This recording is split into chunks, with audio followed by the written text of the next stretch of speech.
Alright guys, today on the bench I have a CT Sounds Meso 10-inch subwoofer. When they were on pre-order, I took advantage of the discount and I bought 2 of these just to try them. I don't know what I'm going to do with them, but they were at a really good price, so I picked up 2 dual 4s. I'll have to find something 3,000 watts to run them on, but I'll go from there whenever I see what they'll actually do. So I figured I would just do a quick unboxing, let you guys actually see what these woofers look like. Maybe we can compare these to the Meso 8s that I just bought as well. Those are doing really good in my car. They play from about 28 hertz to about 60 hertz, and they absolutely drum the low end between 30 and 40 hertz very nicely. Alright, so let's get this open. Trusty kitchen knife.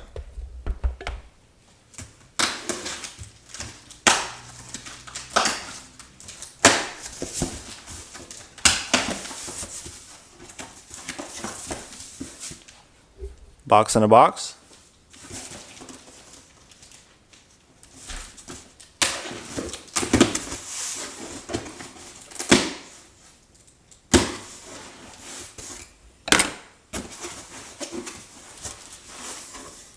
So the first thing we see inside the box is the usual.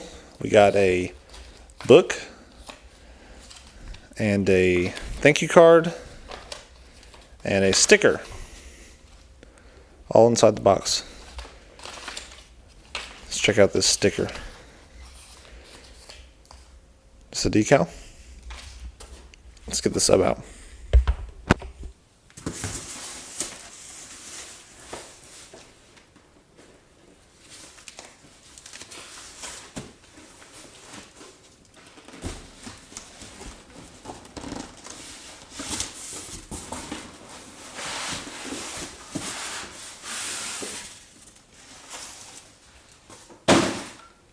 Bit of styrofoam, not the best thing in the world.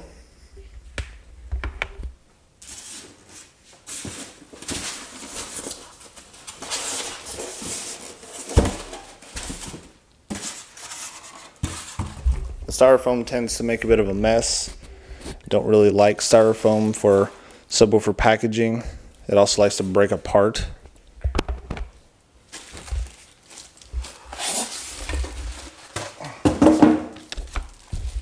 So the woofer's actually hanging on the edge of the bench using just the magnet. The basket's not touching at all. Just the magnet, and it's holding its weight up.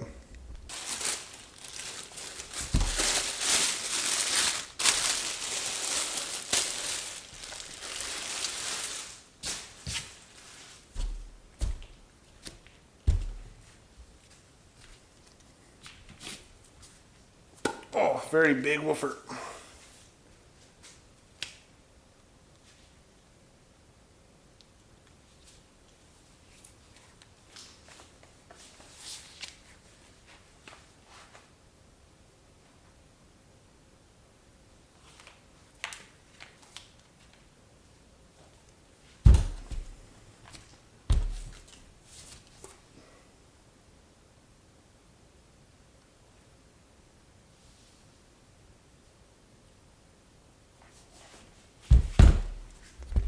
This is a truly massive 10-inch woofer. 1500 watts RMS. Comes with the tag on the side. Shows a serial number. Man, these terminals, pretty beefy. Double wound, but they're braided. You can see that there. They're double wound, braided tinsel leads for huge power. Huge power. Nice big beefy surround.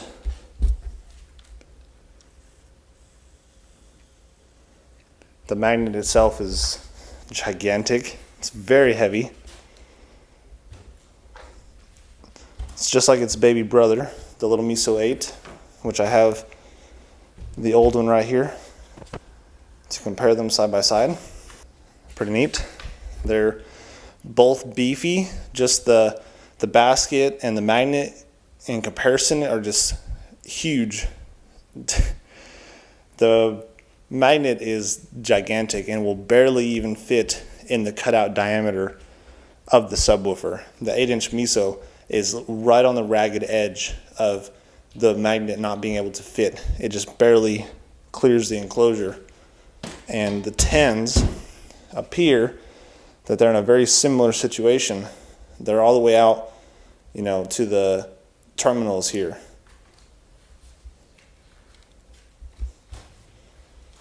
Big, large roll surround.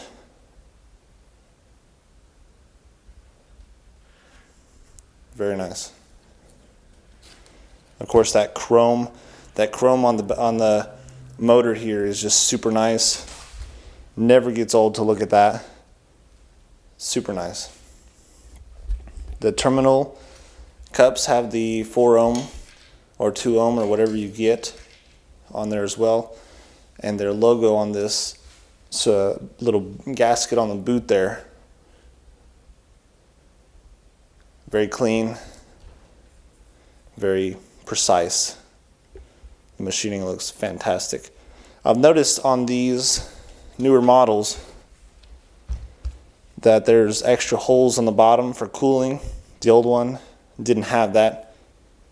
I noticed on the 8-inch as well, they have that, and I've noticed that on the Tropo, they have that as well.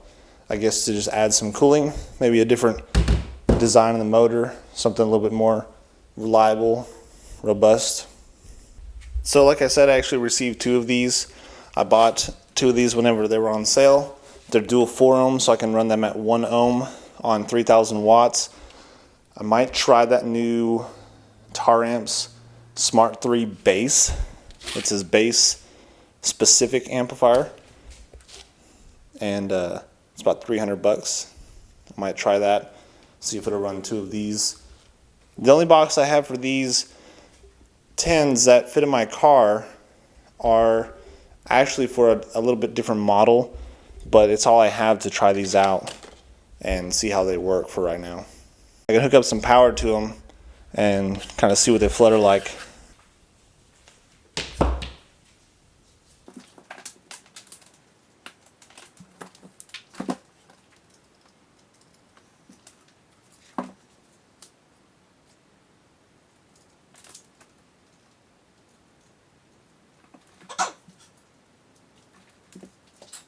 $15 hertz.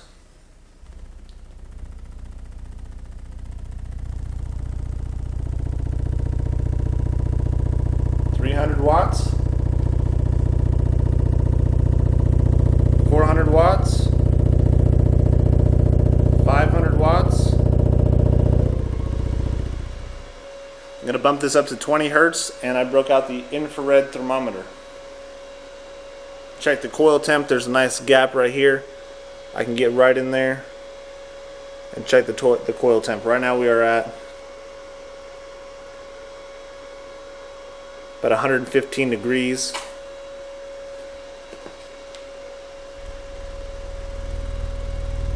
Hertz.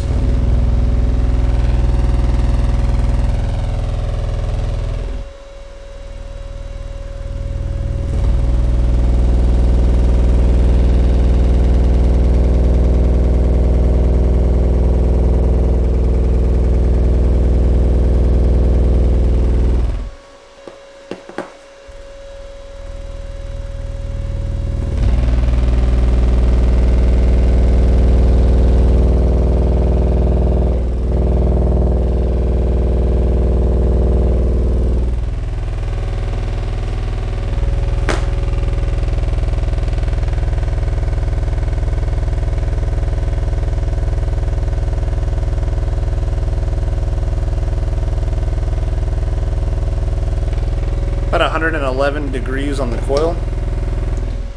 At 20 hertz, that's all I can get is about 400 watts. We're going to go to 30 hertz, even though the camera won't pick it up.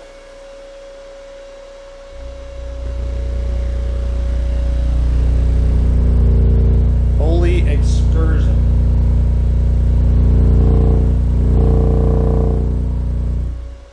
Check this excursion out. Just watch the logo there. It'll look still, but this is 30 hertz.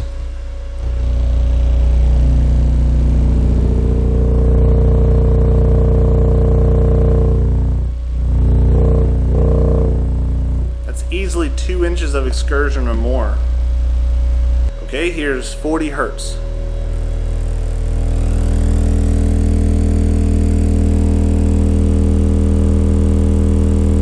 That's all I got on the knob.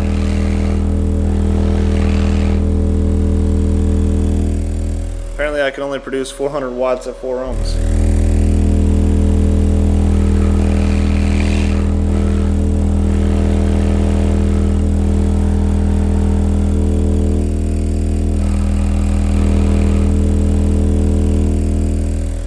Yeah, I'm just not going to be able to push this thing free air. I do not have an amp big enough.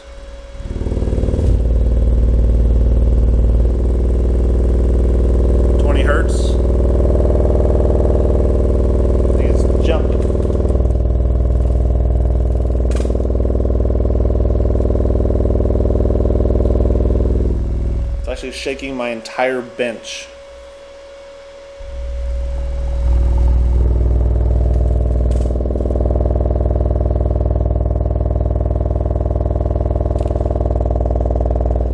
And that camera just does not pick up how much throw this thing actually has. These are going to be sweet. Alright, I'm going to go find a box, and we're going to put this in a box, and we're going to do the same sort of test. We want to see what kind of power numbers we can get. We want to see what sort of vibrations, how loud I can feel this. It's hard to pick it up even on this camera, and this microphone, it doesn't like to pick up how loud things are, but it'll give us a good idea of what it sounds like and overall just how this thing moves and feels. So let me go get a box. So here's a box that I have to put this in, this 10-inch woofer. This is a competition style enclosure. It's pretty basic. It's 1.5 cubic feet. It's tuned to 33 hertz or so, maybe 32 hertz. So this box is also a double baffle. It is double on the port wall, and it also has the double port end. All 3/4 inch, except for where it's doubled. That's 1.5 inch baffle, 1.5 port wall, 1.5 port end. Everything else is 3/4. It's very solid, and it has a kerf on the port, which is very hard to see.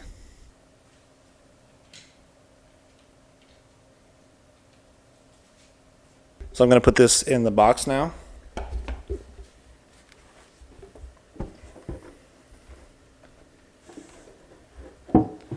Very heavy subwoofer.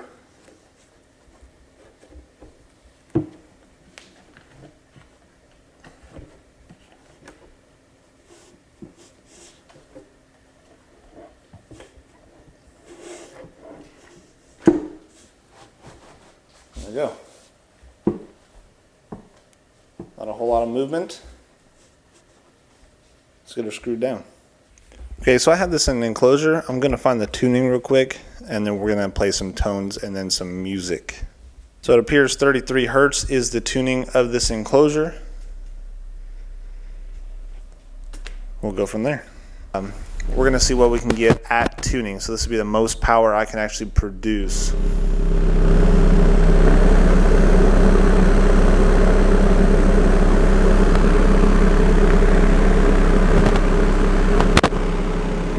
So it appears I can produce just under about 550 watts at close to 6 ohms in this enclosure. It's about a 3-to-1 impedance rise at tuning. It's a very large enclosure, especially for a 10-inch subwoofer. It's more of a competition peaky style SPL enclosure.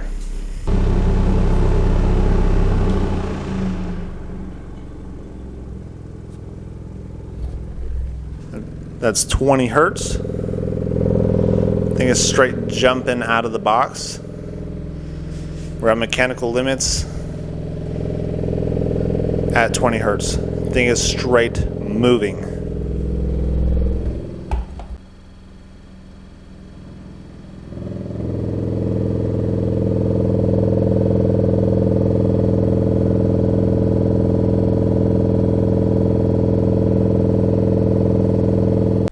So at 30 hertz, it's pretty much stilled the air and it's shaking everything inside of my garage. We're gonna push it and see how loud we can get it inside of here.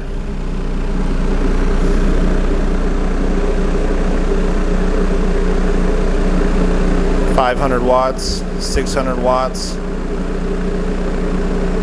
650, almost 700 watts at 30 hertz. Very loud. It's shaking everything. Let's play some music.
Moves a lot of air.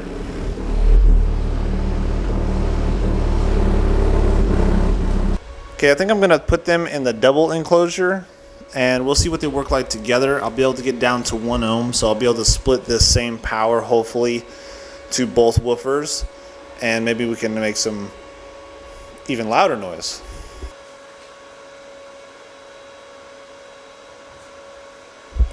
Reading about 130 degrees Fahrenheit on the coil after that testing session we just did when I pulled it out of the enclosure. The motor is not even close to being hot.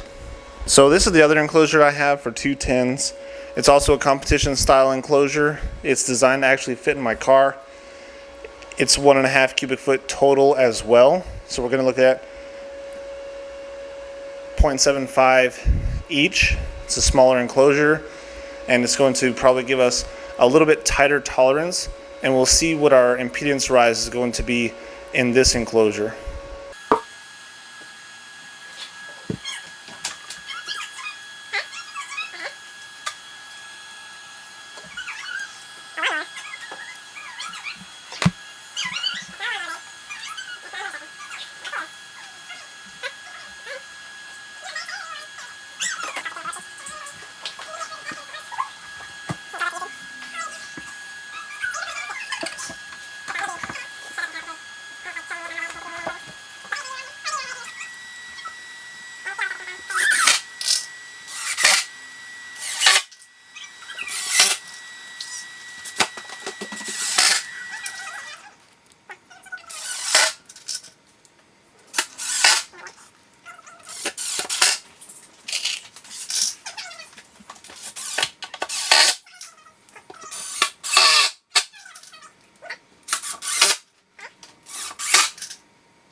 Okay, so this enclosure is tuned to 32 hertz with the subwoofers in it.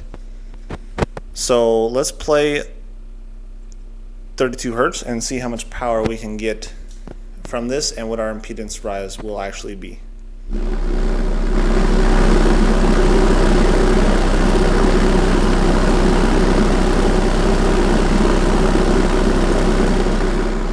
Okay, so we get up to 1,000 watts at 2.6 ohms, so it's a pretty good impedance rise, only about a 2 and change to 1 ratio. You can see that right there in the corner. We'll do that again.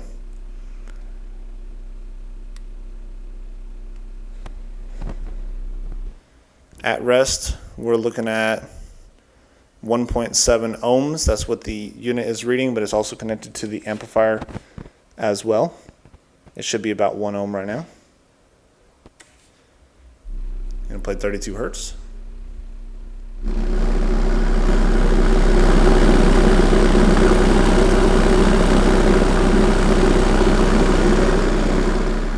Not quite 1100 watts at 2.6 ohms is what I'm getting from this. Let's play some music.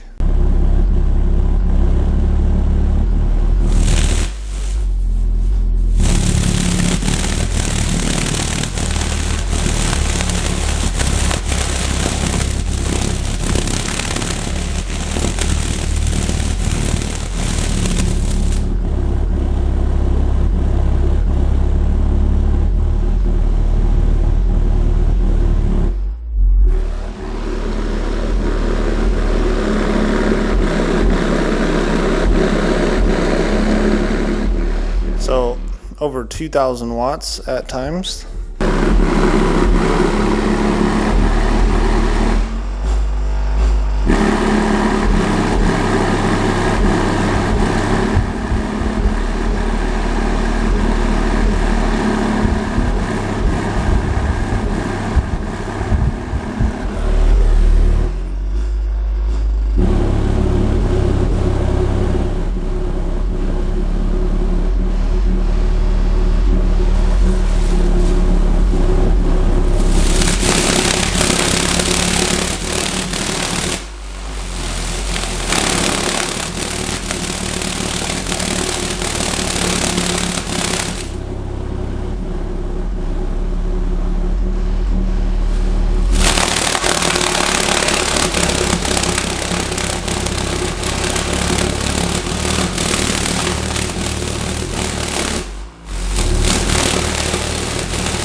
Crazy, crazy, crazy. These things are freaking loud. I got up to about 2,000 watts on some bursts. That's real power.